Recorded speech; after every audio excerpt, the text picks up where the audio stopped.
नमस्कार, स्वागत आहे तुमचं माझ्या गावाकडच्या स्वाद या यूट्यूब चॅनलमध्ये.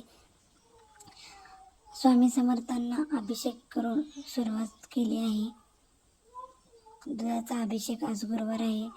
आज आमच्या घरी आहेत महाएका देवीच्या सवासणी. त्यासाठी आम्ही 2 किलो डाळ शिजवलेली आहे आणि त्याला पुरण बनवायचं आहे.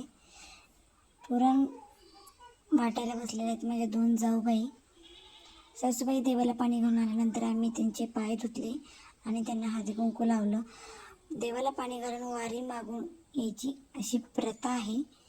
त्यानंतर वस्तीवरल्या सगळ्या बायका आल्या होत्या स्वयंपाकासाठी. पुरणपोळीचा स्वयंपाक होता.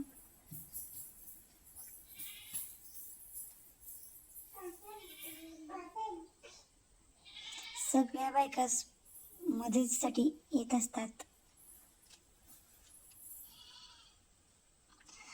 देवाऱ्यासमोर अशी पोळ्याची रास टाकून त्यावर दिवा, लिंबाचा डाळा आणि केळी ठेवली जातात. ही जुनी परंपरा आहे. तुम्हाला जर माझे व्हिडिओ आवडत असतील तर लाईक, शेअर, सबस्क्राईब करायला विसरू नका. धन्यवाद.